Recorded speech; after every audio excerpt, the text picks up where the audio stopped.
mga hindi kilalang salita mula sa kwento ni Hilaria Labog na Pangarap Lamang. Takigrapa. Ang ibig sabihin ng salitang takigrapa ay bagong empleyado. Unang halimbawa, ikaw ang pinakamabait at pinakamabuting takigrapang nakapasok dito sa aking tanggapan. Katre. Ang ibig sabihin ng salitang katre ay tumutukoy sa kama o higaan. Ito ay karaniwang ginagamit upang ilarawan ang isang simple, portable na kama na maaaring matiklop o madaling ilipat sa paligid.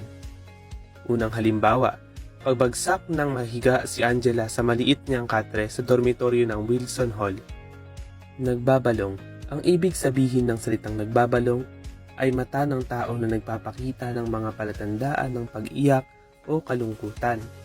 Unang halimbawa, nagbabalong sa luha ang kanyang mga mata at sa kahabag-habag ay sasabog ang kanyang dibdib sa laki ng pagdaramdam, kaya hindi niya na nagawa ang maghubad ng damit. Dutsa. Ang ibig sabihin ng salitang dutsa ay shower na ginagamit sa paglilinis ng katawan kapag naliligo. Unang halimbawa, sinabong mabuti ang buo niyang katawan at nakangiti siyang nagbukas ng dutsa. Pagbunsay. Ito ay isang salita na nangangahulugang pagbuhos. Unang halimbawa, patuloy ang pagbunsay ng tubig sa ulo ni Angela. Nagmamakinilya. Ito ay isang salita na nangangahulugan na ang isang tao ay nagtitipa ng letra o simbolo sa papel gamit ang makinilya. Unang halimbawa, ang affidavit na iyan, isang hapon ay nagsabi si Zenon, samantalang siya ay nagmamakinilya. Sumasal. Ito ay isang salitang tumutukoy sa pagbilis o bumilis na bagay. Unang halimbawa, nagligalig ang kanyang loob at sumasal ang kaba ng kanyang dibdib. Palahanga ay isang salitang Tagalog na tumutukoy sa pagpapahayag ng papuri o pagkilala sa isang bagay o tao. Unang halimbawa, si Ana ay likas na palahanga sa mga gwapong lalaki. Balintataw. Ang ibig sabihin ng salitang balintataw ay imahinasyon o guni-guni. Unang halimbawa, kung mga gabing hindi siya makatulog, nagsasayaw sa kanyang mga balintataw ang buhay na buhay at mapang-akit na mga mata ni Zenon. Tudlain. Ang ibig sabihin ng salitang tudlain ay nagpapahiwatig ng pagpana o pagtama, partikular na sa konteksto ng paglaban o pagtalo. Unang halimbawa, hindi napapansin ni Angela ang puso niyang humahanga ay unti-unting sinisipat ng malikot na si Cupido upang tudlain ng mapaghimala niyang busog. Busog. Ang ibig sabihin ng salitang busog ay tumutukoy sa kasiyahan na dulot ng pakiramdam na kabusugan pagkatapos kumain. Ito ay hindi lamang sa pagkain, ito din ay kasiyahan na nadudulot ng iba pang pangangailangan.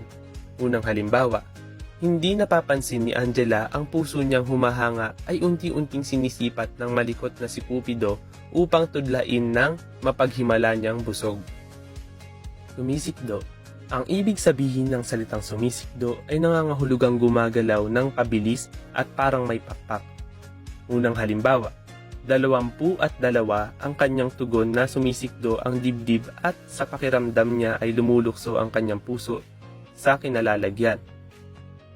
Sisikdo-sikdo.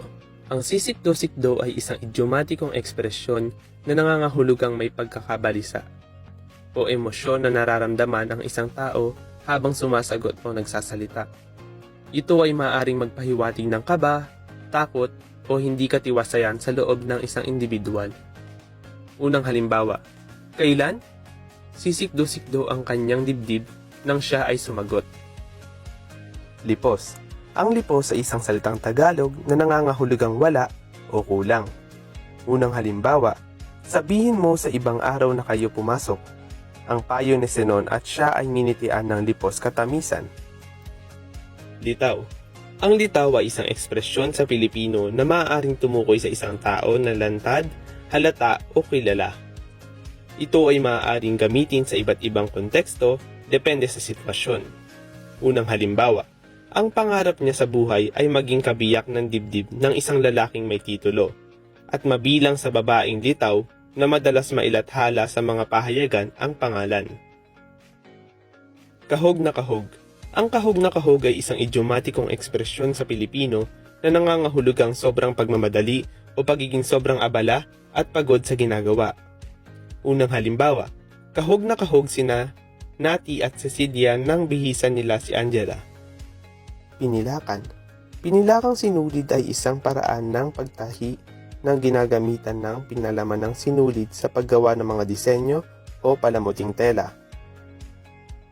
Unang halimbawa, pinahiram ni Nati ang kulay luntian niyang evening dress na nabubordahan ng pinilakang sinulid. Saka ang jacket na lamang luntian din ang kulay. Pinilantik. Pinilantik ay isang salitang Pilipino na nangangahulugang tumalsik o pumilantik. Ito ay maaaring isang kilos ng pagtalsik ng kung anuman, tulad ng pagtalsik sa isang direksyon. Unang halimbawa, pinilantik nila ang mga mata nito. Sambot. Ito ay tumutukoy sa isang bagay o nabanggit ng isang bagay. Unang halimbawa, at sambot naman na Cecilia, pagkaraan ng ilang araw, matutunghayan na namin sa pahayagan ng iyong pag-iisang dibdib. Nabalam. Ang pahayag na nabalam ay ang pag-alis ay maaaring tumutukoy sa pagkakaroon ng hadlang, balakid o anumang dahilan na nagpapahirap o nagpapabagal sa plano o proseso ng pag-alis. Unang halimbawa, ikasyam na ngayon sapagkat nabalam ang aking pag-alis dahil sa isang panauhin. Mamata-mata. Ang mamata-mata ay isang salitang Tagalog na tumutukoy sa pagiging matalas ang mga mata sa pagmamasid o pagsusuri ng paligid. Halimbawa, Ninay, umuwi na tayo. Ralulungkot na wika ni Zenon. Sumunod naman si Angela.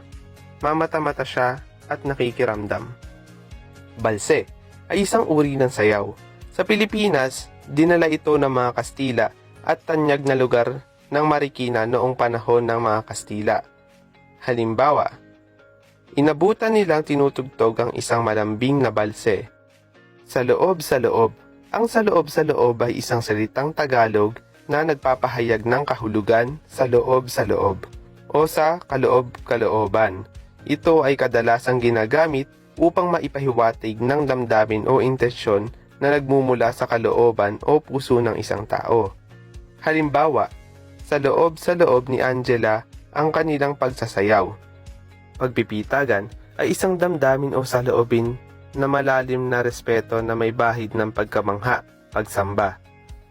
Halimbawa, ganun pa man, hindi siya makapag-usisa sapagkat ang pagpipitagan niya kay Coron ay suko sa langit.